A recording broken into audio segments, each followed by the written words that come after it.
नमस्कार दोस्तों।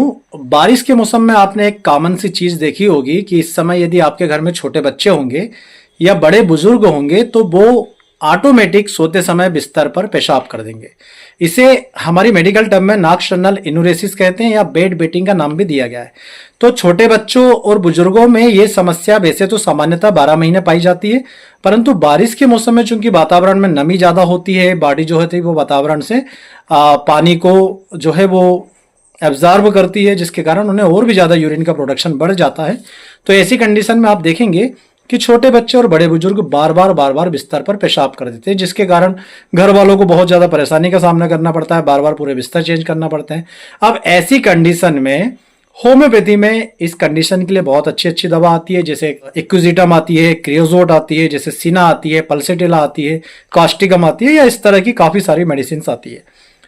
परंतु यदि आप लक्षणों की भूलभुलैया में ना जाकर कुछ बेहतरीन पेटेंट होम्योपैथिक मेडिसिन के बारे में जानना चाहते हैं तो मैं आज आपको ऐसे ही मेडिसिन के बारे में बताऊंगा, और आपको यह भी बताऊंगा कि कहां पर आपके बच्चों के लिए कौन सी पेटेंट मेडिसिन यूज करनी चाहिए और बड़े बुजुर्गों के लिए कौन सी पेटेंट मेडिसिन यूज करना चाहिए, और इस यूज करने के पीछे क्या कारण है ये भी बताऊंगा। क्योंकि दोस्तों जनरली तो हम क्या देखते हैं कि बहुत सारे होम्योपैथिक डॉक्टर ऐसे होते हैं जो कोई भी पेटेंट मेडिसिन जो उस बीमारी के नाम से आती है उसे उठा करके मरीज को दे देते हैं, जबकि ऐसा नहीं करना चाहिए। आप यदि पेटेंट मेडिसिन का यूज करते हैं तो आपको उस पेटेंट मेडिसिन के क्या कंटेंट है और आपको उसका नॉलेज होना चाहिए कि इसके कंटेंट किस किस जगह पर कैसा कैसा काम करते हैं या उनके लक्षण क्या है। तो यदि आप ये सारी चीजें जानते हैं तो आप उन पेटेंट के अंदर भी डिफरेंशिएट कर सकते हो कि इस मरीज को हमें कौन सा पेटेंट देना चाहिए। जैसे मान लीजिए किसी एक बीमारी के लिए दो अलग अलग कंपनियां पेटेंट बना रही है और उन पेटेंट के कंटेंट अलग है, और यदि आप उन कंटेंट का क्या काम है, उन कंटेंट का क्या यूज है, उसकी क्रियाविधि क्या है, इसके बारे में यदि आप जानते हैं, उसके लक्षण के बारे में जानते हैं, तो आप आगे बहुत ज्यादा डिफरेंशिएट कर सकते हैं कि ये जो मरीज मेरे पास आया है इसको उपलब्ध पेटेंट मेडिसिन में भी कौन सी पेटेंट मेडिसिन दूंगा तो रिजल्ट मिलने की संभावना और भी ज्यादा बढ़ जाएगी। तो बेड वेटिंग के लिए, नॉक्टर्नल एन्यूरेसिस के लिए बच्चों और बुजुर्गों में कौन सी मेडिसिन देना चाहिए, चलिए इसके बारे में वीडियो में आके डिटेल में जानते हैं। तो जैसा कि मैंने आपको बताया कि यहाँ पर कुछ बेहतरीन पेटेंट मेडिसिन है जो बिस्तर में ऑटोमेटिक पेशाब करने के लिए, चाहे बच्चे हो या बुजुर्ग, दोनों के लिए बहुत ही लाभप्रद है। तो यहाँ पर हम कैसे डिफरेंशिएट करेंगे, दोनों ही पेटेंट मेडिसिन बहुत अच्छे रिजल्ट देती है। यहाँ पर आप देखेंगे एक तो ये न्यू लाइफ कंपनी की इन्यूरोसिन ड्रॉप है फॉर बेड वेटिंग, और एक चाइल्ड का मोनो यहाँ पर बना हुआ है, और एक ये जर्मन कंपनी है रेगबैक, इसका R74 ड्रॉप है। यहाँ पर आप देखेंगे तो ड्रॉप फॉर नॉक्टर्नल एन्यूरेसिस यहाँ पर लिखा हुआ है। अब देखिए आप एक बात समझिए, जब शब्द यूज होता है बेड वेटिंग या नॉक्टर्नल एन्यूरेसिस, तो आप ये जो केवल एक मोनो बना हुआ है बच्चे का, इसे देखकर आप ये नहीं समझिए कि ये केवल बच्चों में यूज होती है या ये केवल बड़ों में यूज होती है। बेसिकली तो ये बच्चे या बड़े दोनों में ही यूज हो सकती है, क्योंकि मेनली डिपेंड करता है कि इसके कंटेंट क्या है। पर आप एक समस्या का सामना करते हैं कि आपके पास ये दोनों ही पेटेंट मेडिसिन उपस्थित है। आपके पास कोई मरीज आता है, अब आपको दोनों में से एक मेडिसिन देना है पेशेंट को, तो ऐसा नहीं कि आपने कोई भी उठाकर दे दी, है ना। आपको ये देखना पड़ेगा कि इनके कंटेंट क्या है, उस कंटेंट के हिसाब से जो पेशेंट आपके सामने मौजूद है उससे बेहतर मेडिसिन आप दे सकते हैं।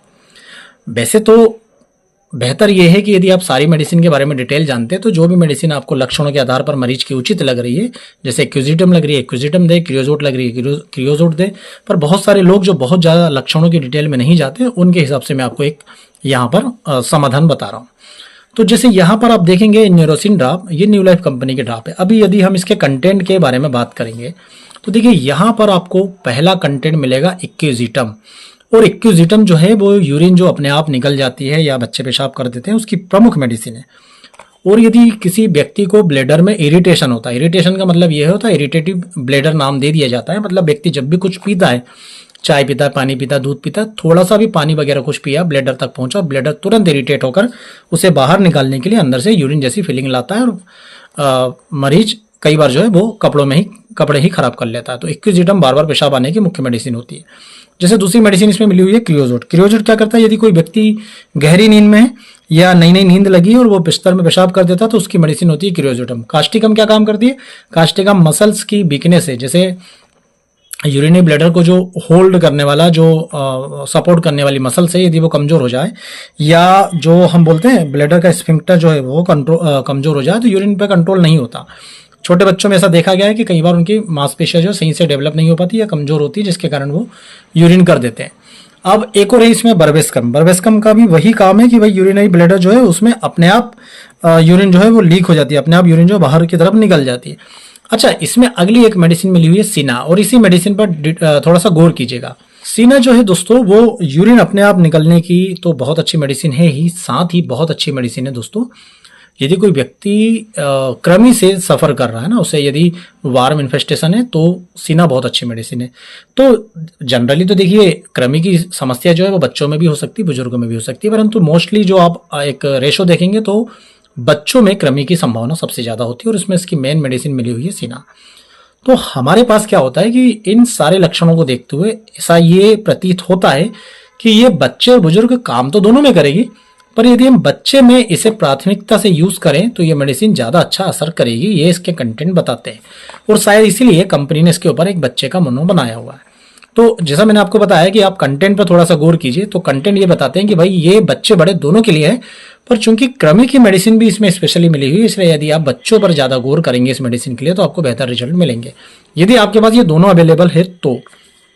अब R74 को ले लेते हैं। R74 की मेडिसिन के बारे में भी बात करते हैं। देखिए यहाँ पर पहली मेडिसिन मिली हुई है कैल्शियम फास।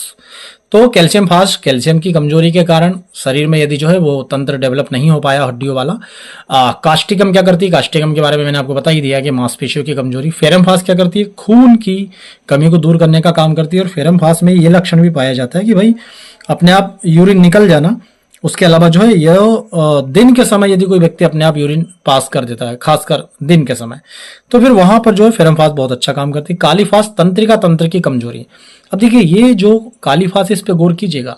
मैं यहाँ पर आपको बार बार बता रहा हूँ कि ऐसा नहीं है कि ये बच्चों में काम नहीं करेगी, पर मैं बेटर की बात कर रहा हूँ कि यदि आप बड़ों में देना चाहें तो ये ज्यादा बेटर काम करेगी। क्यों? काली फास का काम क्या है, तंत्रिका तंत्र को मजबूत करना। और अधिकांश जो बुजुर्ग लोग हैं उनको बार बार पेशाब क्यों लगती है या वो बिस्तर में पेशाब क्यों कर देते हैं, क्योंकि उनका मोस्टली सबसे बड़ा काज निकल करके आता है कि तंत्रिका तंत्र कमजोर हो चुका है। अधिकांशतः लोग जो बार बार बिस्तर में पेशाब कर देते हैं या तो वो किसी ना किसी मेंटल डिसीज से परेशान मिलेंगे, या उनमें किसी प्रकार का ट्रोमा मिलेगा ना, यानी ब्रेन स्ट्रोक की समस्या, ब्रेन इस्चीमिया की समस्या, सेरेब्रल हेमरेज की समस्या, इस तरह की कोई समस्या इतिहास में कभी रही है जिसके रिजल्ट में आज उनका तंत्रिका तंत्र कमजोर हुआ।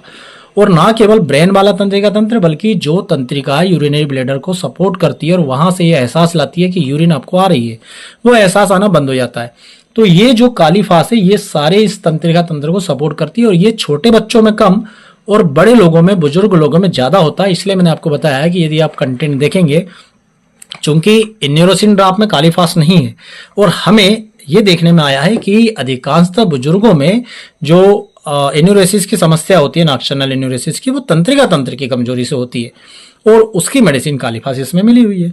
अगली मेडिसिन मिली हुई है पल्सेटिला। पल्सेटिला भी दोस्तों वही काम करती है कि भाई यदि किसी को बहुत ज्यादा दब्बू स्वभाव का है, मतलब कुल मिलाकर के मानसिक लक्षणों के साथ यदि ये होता है कि यूरिन अपने आप लीक हो जाती है, पास आउट हो जाती है, तो पल्सेटिला। और सीपिया क्या काम करती है, सीपिया भी दोस्तों वही काम करती है कि भाई यदि आपका जो है आपको बार बार पेशाब लग रही है और आपको जो है उसमें सपोर्ट आप नहीं कर पा रहे हैं, आप उसको कंट्रोल करने के लिए जो अंदर से आपकी इच्छा होती है ना, आप मसल्स को कॉन्ट्रैक्ट कर लेते हैं ना। आपको जैसे अभी पेशाब रोकना होगा तो आप कैसे रोकेंगे, आप अंदर से ऐसा कुछ करेंगे जैसे मसल्स जो है पेशाब रोकने वाली वो अंदर की तरफ खिंचाए। तो ये जो खिंचाव है ये आना बंद हो जाता है सीपिया के मरीजों में, है ना। उन्हें अंदर से फीलिंग आना बंद हो जाती है, वो खींचते हैं तो उसे वो फीलिंग नहीं आती। तो ये सब बुजुर्गों में ज़्यादा होता है, इसलिए यहाँ पर ये मेडिसिन ज़्यादा तरीके से काम करेगी। ध्यान रखिए, मैं फिर से आपको बता रहा हूँ, ऐसा नहीं है कि R74 बच्चों में नहीं दे सकते या न्यूरोसिस बड़ों में नहीं दे सकते, दोनों में यूज़ होती है। और यदि दोनों मेडिसिन अवेलेबल है तो आपको कंटेंट देख करके ये डिसीजन लेना है कि ये बच्चों में ज़्यादा अच्छा काम करेगी और ये बुजुर्गों में। तो जब बुजुर्ग आपके पास अपने आप पेशाब आने की समस्या की शिकायत लेकर के आए तो ध्यान रखना आपकी पहली प्राथमिकता R74 होना चाहिए। यदि बच्चों के लिए कोई मरीज आता है तो आपकी पहली प्राथमिकता न्यूरोसिन होना चाहिए। और ये केवल इस मेडिसिन के लिए मैं बात नहीं कर रहा हूँ, आपके पास कोई भी मरीज आता है, आपके पास एक ही बीमारी के 2-4 पेटेंट हैं और पेटेंट के कंटेंट के बारे में आप थोड़ी डिटेल रखते हैं, तो मरीज से पूछकर, मरीज से लक्षण पूछकर, यदि आप एक सिमिलर मेडिसिन पर नहीं पहुंच पा रहे हैं, पेटेंट देना चाहते हैं, तो फिर आपको उसमें से यदि बेस्ट चुनना है तो ध्यान रखिएगा कंटेंट के बारे में डिटेल आपको पता होना चाहिए। और ये आपकी प्रैक्टिस बढ़ाने में बहुत ज़्यादा मददगार करेगी, क्योंकि आप ही बताइए ना, आपके पास ये दोनों कंटेंट है, आप कभी भी कुछ भी उठा के दे दोगे वो ज़्यादा बेटर है, या आप बेस्ट जानते हैं कि भाई यहाँ मुझे क्या देना है, कंटेंट के बारे में जानकर बेस्ट जानते हैं, तो वहाँ पर आप बेहतर रिजल्ट देंगे, बेहतर रिजल्ट देंगे तो मरीज रिवर्स होगा, रिवर्स होगा तो आपकी प्रैक्टिस अच्छी चलेगी। तो इसी तरह के ज्ञानवर्धक और प्रैक्टिकली रिजल्ट देने वाले वीडियो कॉम्बिनेशंस और मेडिसिन हम अपने वीडियो में बताते रहते हैं। तो इसी तरह के ज्ञानवर्धक वीडियो देखते रहने के लिए हमारी चैनल को सब्सक्राइब जरूर कर लीजिएगा। आप सभी का बहुत बहुत धन्यवाद। जय हिंद।